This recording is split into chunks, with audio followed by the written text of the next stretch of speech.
जय हिंद साथियों। स्वागत है आप सभी का हमारे YouTube चैनल ज्ञान आरबीएल में। दोस्तों आज हम बात करेंगे बहुत ही शानदार टॉपिक यूपी ट्रिपल एससी पेट 2026 के थानेश्वर का इतिहास, जिसे हम पुष्यभूति वंश के जानते हैं। और इसमें जो सबसे अच्छा सा चेहरा होगा वो होगा हर्षवर्धन का। तो इसके बारे में पढ़ने वाले हैं। बहुत ही शानदार, बहुत ही बेहतरीन तरीके से, बहुत ही छोटा टॉपिक है मगर क्वेश्चन यहाँ से बनते हैं। तो चलिए दोस्तों शुरू करते हैं। उसके पहले बता दें आपको कि दोस्तों देखिए, जो बच्चे चाहते हैं कि ई बुक लेना है ना, PDF लेना पेट की, तो दोस्तों उनके लिए बता दूँ। देखिए क्लासेस तो मैं यूट्यूब पे पढ़ा रहा हूँ, मगर दोस्तों क्लासेस थोड़ा सा लेट आती है। मतलब प्रतिदिन एक क्लास में लाने की कोशिश करता हूँ क्योंकि समय नहीं मिलता। अगर किसी को दोस्तों चाहिए हमारे नोट्स, टॉपिक नोट्स, ठीक है, PDF, तो दोस्तों इन टॉपिक्स की नोट्स मिलेगी पेट के लिए। जैसे हिस्ट्री हो गया, आंदोलन हो गया, भूगोल हो गया, अर्थव्यवस्था हो गया, संविधान हो गया, विज्ञान हो गया, स्टैटिक हो गया, हिंदी हो गया, करंट अफेयर, इन सब टॉपिक्स की नोट आपको मिल जाएंगी हमारे ज्ञान आरबीएल ऐप पर। सबका दोस्तों कीमत है 199 रुपये, मगर दोस्तों अभी कुछ बच्चों के लिए ऑफर प्राइस चल रहा है दोस्तों, 125 रुपये में आपको मिल सकता है। और ये चीज़ें बहुत दिन के लिए नहीं बची हैं, बस एक आध दिन के लिए एलिजिबल है। उसके बाद इसके प्राइस बढ़ा दिए जाएंगे। कैसे मिलेगा आपको? तो मेरे साथियों लिंक नीचे दिया हुआ है, वहाँ जा करके डाउनलोड कर सकते हैं, या फिर डायरेक्ट आप ज्ञान आरबीएल ऐप डाउनलोड करेंगे प्ले स्टोर से। तो आपको आना होगा, जैसे खुलेगा ये, लॉगिन करेंगे आप, उसके बाद आपको जाना होगा ई बुक्स वाले कॉलम पे। जैसे ही आप ई बुक्स वाले कॉलम पे जाएंगे मेरे दोस्तों, ये देखिए, ये आपको पहले ही मिल जाएगा यूपी ट्रिपल एससी पेट 2026 PDF बैच, ठीक है, इसे ले सकते हैं। इसके अलावा हमारे इसी पर दोस्तों बहुत सारी PDF मिल जाएगी, चाहे करंट अफेयर हो, हिस्ट्री है ना, स्टैटिक, सब कुछ मिल जाएगा दोस्तों। बहुत ही शानदार तरीके से जा करके आप चीज़ें देख सकते हैं, ठीक है। और जो बच्चे पहली बार जुड़े हैं उनको मैं बता दूं साथियों कि देखिए, उसके लिए हमने प्लेलिस्ट बना दिया है। इस प्लेलिस्ट पे आप जा करके बहुत ही शानदार तरीके से सारी क्लासेस देख सकते हैं। पेट 2026 के नाम से हमने बनाया है, ठीक है। चलिए तो मेरे साथियों देखिए, हम देख रहे थे यूपी ट्रिपल एससी पेट के जो सिलेबस है उसमें इतिहास देख रहे थे। और इतिहास में हमने देखिए क्या क्या पढ़ लिया था आपको बता दें। पहले वीडियो हमने इतिहास के परिचय के बारे में बताया था, दूसरे में हमने सिंधु घाटी सभ्यता के बारे में पढ़ाया था, तीसरे में हमने वैदिक संस्कृति के बारे में पढ़ा दिया था, ठीक है। और चौथे वीडियो में हमने पढ़ाया था दोस्तों बौद्ध धर्म उसकी शिक्षाओं के बारे में, पाँचवें में हमने जैन धर्म के बारे में पढ़ा था, छठे में हमने मौर्य वंश के बारे में, सातवें में हमने गुप्त वंश के बारे में, और आठवां जो है दोस्तों आज हम देखने वाले हैं हर्षवर्धन के बारे में। तो चलिए दोस्तों देखते हैं हर्षवर्धन के बारे में। चलिए शुरू करते हैं वीडियो को।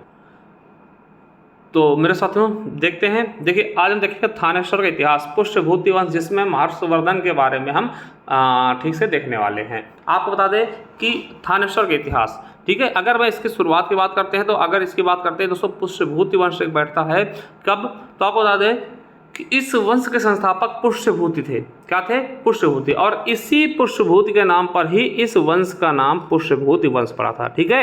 याद रखेंगे कि इसी के नाम पर पुष्यभूति वंश के नाम से ये विख्यात हो गया। आप बता दें कि पुष्यभूति ने गुप्त राजाओं की दुर्बलता का लाभ उठाकर, जो गुप्त वंश था उनके राजाओं के बहुत ज़्यादा दुर्बल हो चुके हैं, बहुत ज़्यादा कमजोर हो चुके थे, उसका लाभ उठाकर पूर्वी पंजाब, जिसको हरियाणा के नाम जानते थे, यहाँ पर दोस्तों अपनी सत्ता स्थापित कर ली और थानेश्वर को अपना राजधानी बना लिया, ठीक है। समझ रहे हैं? थानेश्वर को अपनी राजधानी बनाया था। और ये दोस्तों शिव भक्त था। कौन? पुष्यभूति। अब देखिए पुष्यभूत के बाद दोस्तों कौन बैठेगा गद्दी पर, तो आपको बता दें पुष्यभूत के बाद कौन बैठेगा? नरवर्धन, ठीक है। फिर नरवर्धन के बाद राज्यवर्धन प्रथम, और राज्यवर्धन के बाद दोस्तों आदित्यवर्धन, ठीक है। आदित्यवर्धन के बाद प्रभाकर वर्धन बैठेगा। और दोस्तों याद रखिएगा कि प्रभाकर वर्धन के बारे में थोड़ा समझिए क्या है कि मेरे दोस्तों जो प्रभाकर वर्धन है, इसे पुष्यभूति वंश का वास्तविक संस्थापक कहते थे। इसकी पुत्री होती है जिसका नाम क्या होता है? राजश्री, ठीक है। जिसका विवाह किससे करवाता है ये? तो मौखरी वंश के नरेश थे ग्रहवर्मन से इसकी पुत्री का विवाह होता है। और इसके दो पुत्र होते हैं, दो पुत्र का नाम क्या होता है? राज्यवर्धन और हर्षवर्धन। राज्यवर्धन बड़ा होता है, हर्षवर्धन उससे छोटा होता है। चलिए तो दोस्तों आपने देखा कि यहाँ शुरू होता है मेन स्टोरी। जो पुष्यभूति वंश का वास्तविक संस्थापक कौन होगा? देखिए पुष्यभूति वंश का संस्थापक पुष्यभूत थे, मगर वास्तविक संस्थापक पूछ ले तो प्रभाकर वर्धन। प्रभाकर वर्धन के दो बेटे होते हैं और एक बेटी। बेटी का नाम राजश्री, जिसका विवाह वो किससे करवाता है? मौखरी नरेश ग्रहवर्मन से। और दो पुत्र होते हैं राज्यवर्धन और हर्षवर्धन। आप देखिए इनके बाद दोस्तों राज्यवर्धन कुछ समय के लिए ही गद्दी बैठता। आपको बता दें कि इसे पता चलता है, कौन? राज्यवर्धन जब गद्दी बैठता है इसे पता चलता है कि बंगाल के शासक शशांक, नाम याद रखिएगा, बंगाल के शासक शशांक और मालवा के शासक देवगुप्त ने मिल करके कन्नौज कहाँ था दोस्तों? जो इसकी बहन यानी कि राज्यवर्धन की बहन ये बेही हुई थी, मतलब इसका जो ससुराल था, ठीक है, वहाँ पर दोस्तों कन्नौज पर क्या करते हैं, आक्रमण कर देते हैं और ग्रहवर्मन की हत्या करके, यानी कि जो राज्यवर्धन था इसके जीजा की हत्या कर देते हैं, यानी किसका हत्या कर देते हैं दोस्तों, ग्रहवर्मन की हत्या करके कन्नौज पे कब्जा कर लेते हैं और इसकी बहन राजश्री को कैद कर लेते हैं। कौन, शशांक, ठीक है। चलिए अब देखिए, इस घटना की सूचना पाकर राज्यवर्धन कन्नौज की सुरक्षा के लिए आगे बढ़ता है, ठीक है, यानी राज्यवर्धन को पता चलता है कि भैया कन्नौज यानी हमारे जीजा जी के यहाँ क्या होता है, जीजा जी को मार दिया जाता है और हमारी बहन को अगवा कर लिया जाता है, गिरफ्तार कर लिया जाता है, बंदी बना लिया जाता है। तो राज्यवर्धन आगे तरफ बढ़ता है कन्नौज की तरफ, परंतु शशांक ने विश्वासघात करके इसकी हत्या कर दी। दोस्तों जो शशांक व्यक्ति था, बंगाल का शासक शशांक था, उसने दोस्तों राज्यवर्धन की भी हत्या कर दी। तब क्या होगा, जब राज्यवर्धन की हत्या हो जाएगी तब दोस्तों इसका छोटा भाई हर्षवर्धन गद्दी पर बैठेगा। चलिए अब आते हैं टॉपिक, जो मेन टॉपिक है हर्षवर्धन। बात करते हैं हर्षवर्धन की। तो इनके माता पिता का नाम यशोमती और प्रभाकर वर्धन था।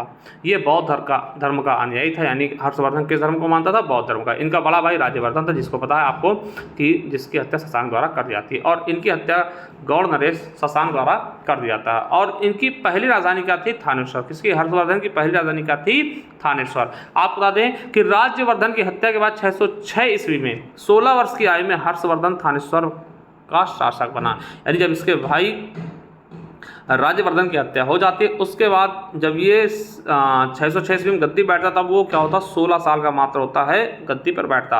और हर्षवर्धन उसको कसम खाता है कि शशांक को मारने का। तो ये शशांक के गौड़ नरेश को पराजित भी करता है, उन्हें हरा देता है। अब आपको बता दें कि हर्षवर्धन ने अपनी राजधानी थानेश्वर से कान्यकुब्ज, जिसको कन्नौज कहते हैं, कन्नौज को ट्रांसफर कर लिया।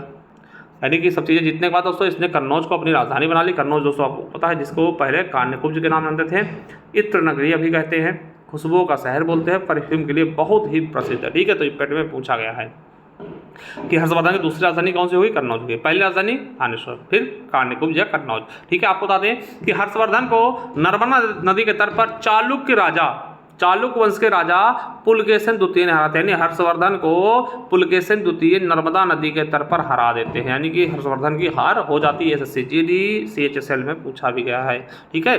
चलिए आप बताते हैं कि हर्षवर्धन ने 5 इंडीज को अपने नियंत्रण में लिया था। वो कौन कौन से 5 इंडीज थे, 5 स्थान कौन कौन से थे, पंजाब, कन्नौज, बंगाल, बिहार, उड़ीसा। यानी बहुत ही शक्तिशाली राजा था, काफ़ी चीज़ें इसने अपने राज्य का काफ़ी विस्तार किया था। दोस्तों ये क्वेश्चन आपके वीडियो में भी पूछा गया है, ठीक है। इसके बाद दोस्तों हर्षवर्धन के नाटक, दोस्तों खुद एक तरीके से लेखक कवि था। इसके नाटक थे नागानंद, रत्नावली बहुत फेमस थी, और प्रियदर्शिका। आपको बता दें कि हर्षवर्धन के दरबारी कवि कौन थे, बाणभट्ट थे। हर्षवर्धन के दरबारी कवि बाणभट्ट थे, जिन्होंने हर्षचरित कादंबरी नामक पुस्तक लिखी। दोस्तों कादंबरी बहुत इंपॉर्टेंट रचना है हर्षवर्धन के जो दरबारी थे बाणभट्ट की, ठीक है। तो याद रखना, देखिए ऐसे क्वेश्चन आपके एग्जाम में पूछे जाते हैं। देखिए यूपीएससी में पूछा भी गया कादंबरी के लेखक कौन है, तो बाणभट्ट आपको बताना, ठीक है। चलिए अब देखिए मयूर है, तो मयूर द्वारा मयूर शतक लिखा गया। और वहीं बता दें कि हर्षवर्धन कालीन यानी हर्षकालीन ताम्रपत्रों में केवल 3 करों का उल्लेख है, जिसमें भाग किस कर को बोलते थे, भूमि कर को हिरण्य व्यापारी द्वारा कर लिया था, और बलि दोस्तों बलि का उल्लेख मिलता है। 3 प्रकार के करों का वर्णन मिला है। और हर्षवर्धन अपनी धार्मिक सभा प्रयाग में करता था, दोस्तों याद रखिएगा। और हर्षवर्धन ने ही कुंभ मेले की शुरुआत कराई थी। कुंभ मेले की शुरुआत दोस्तों हर्षवर्धन द्वारा कराया गया, जो कि आपको पता होना चाहिए, ठीक है। कहाँ कहाँ लगता है कुंभ मेला, पहली चीज दोस्तों आपको बता दें कि कहाँ कहाँ लगता है, तो प्रयागराज यानी संगम है यहाँ पर, ठीक है, उत्तर प्रदेश में। फिर हरिद्वार गंगा नदी तट पे उत्तराखंड में। फिर नासिक दोस्तों गोदावरी नदी किनारे महाराष्ट्र में। चौथा उज्जैन दोस्तों शिप्रा नदी किनारे मध्य प्रदेश में। और आपको बता दें कि गंगा यमुना व पौराणिक सरस्वती के संगम पर यहाँ पे मेला लगता है, कहाँ पर, प्रयागराज में। देखिए 4 जगह आपका महाकुंभ मेले का आयोजन होता है। देखिए इसकी तिथि कैसे निर्धारित होती है ना। तो आपको बता दें कि महाकुंभ मेले की तिथि खगोलीय रूप से सूर्य, चंद्रमा और बृहस्पति की स्थिति देखकर, किसको, मेन जो मुख्य है वो दोस्तों बृहस्पति, तो बृहस्पति ग्रह की स्थिति का अध्ययन करने के बाद ही निर्धारित किया था। देखिए ये फॉरेस्ट गार्ड में पूछा गया था। और सबसे इंपॉर्टेंट कि हर्षवर्धन के काल में ह्वेनसांग आता, जो कि चीनी यात्री थी, था। ठीक है, देखिए यही पर हमने बताया कि हर्षवर्धन के काल में कौन आएगा, चीनी यात्री ह्वेनसांग आता है। ठीक है, ह्वेनसांग दोस्तों बहुत फेमस था, आपको बता दें, देखिए पेट में भी पूछा गया कई बार। ठीक है, अब देखिए हर्षवर्धन ने कश्मीर पर आक्रमण करके वहां से बुद्ध का दांत कन्नौज के निकट संघाराम में स्थापित किया था, यह रखेंगे। और देखिए आप देखते हैं ह्वेनसांग के बारे में 630 से लेकर 645 ईस्वी तक, यानी ये 15 सालों तक भारत में रहा था। देखिए इसके नाम क्या थे, इसको अन्य किस नाम में जानते हो ह्वेनसांग को, तो यात्रियों का राजकुमार कहते हैं। आपसे पूछेगा यात्रियों का राजकुमार किसका निकनेम है, या फिर वर्तमान शाक्य मुनि किसे कहते हैं, नीति का पंडित किसको कहते हैं, ये सभी के सभी नाम किसके हैं, ह्वेनसांग के हैं। ह्वेनसांग किसका दरबारी था, हर्षवर्धन का। कहां से आया था, चीन से आया था। कब आया था, 630 में। कब तक रहा, 45 तक। ठीक है, यानी कितने साल रहा टोटल, 15 वर्षों तक भारत में रहा। ठीक है, क्या बोलते हैं, यात्रियों का राजकुमार, वर्तमान शाक्य मुनि, नीति का पंडित। आपको बता दें कि 18 महीने तक नालंदा में महायान शाखा का अध्ययन करने किया इसने। उस समय यहाँ के कुलपति शीलभद्र जी थे, जब तक ये हर्षवर्धन ह्वेनसांग पढ़ा था। ठीक है, और ह्वेनसांग की जो रचना थी, पुस्तक थी सीयू की। क्या थी, सीयू की दोस्तों ह्वेनसांग की रचना थी, यानी पुस्तक थी। आपको बता दें इसने हर्षवर्धन की सेना को चतुरंगणी बोला, ठीक, चतुरंगणी बोला, कहा कि इसकी सेना का नाम कहते हैं चतुरंगणी। और ये ह्वेनसांग जो है वो हर्षवर्धन को शिलादित्य के नाम से जाना, मतलब बोलता था, इनको शिलादित्य कहता था। ठीक है, चलिए, यानी आपसे पूछेगा शिलादित्य किसके अनुसार नाम था हर्षवर्धन का, तो ह्वेनसांग के अनुसार। आपको बता दें कि ह्वेनसांग के अनुसार हर्षवर्धन ने उत्तरी भारत के 5 राज्यों को अपने अधीन किया। ये 5 राज्य उड़ीसा, मिथिला, गौड़ यानी बंगाल, कन्नौज और पंजाब थे, यानी 5 राज्यों को जीता था हर्षवर्धन के अनुसार। ठीक है, सॉरी ह्वेनसांग के अनुसार। तो आपको याद रखना कि ह्वेनसांग कौन थे, ठीक है, चीनी यात्री थे, ये भारत आए थे, इनकी रचना क्या थी, इनका निकनेम क्या थे, सारी चीज़ें आपको अच्छे से पता होनी चाहिए। ठीक है, चलिए देखिए बहुत ही प्यारा टॉपिक था, छोटा था मगर प्यारा था। चलिए कैसी लगी वीडियो जरूर बताइएगा। और मैं आपको बता दूं कि जो पेट का दोस्तों बैच है, PDF बैच, जिसे आप चाहें तो ले सकते हो दोस्तों, बहुत ही जल्द इसके प्राइस इंक्रीज कर जाएंगे। इसमें सारे टॉपिक्स मिलेंगे। देखिए बच्चे पूछे सर किसी में केवल इतिहास आएगा, इतिहास तो रहेगा, सब कुछ रहेगा। इतिहास की PDF रहेगी, भूगोल की रहेगी, आंदोलन की रहेगी, अर्थव्यवस्था की रहेगी, संविधान की, विज्ञान की, स्टैटिक की, हिंदी की, करंट की, सब कुछ मिलेगा, जो इतने सारे टॉपिक्स हमने लिखा रखे हैं।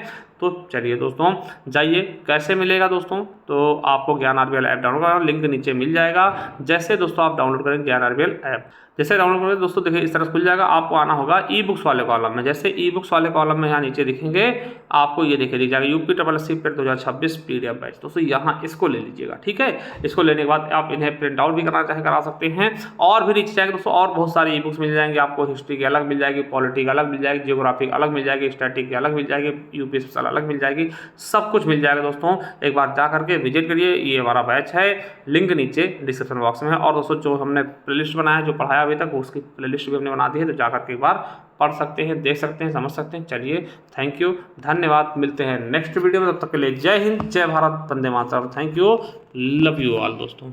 चलिए थैंक यू।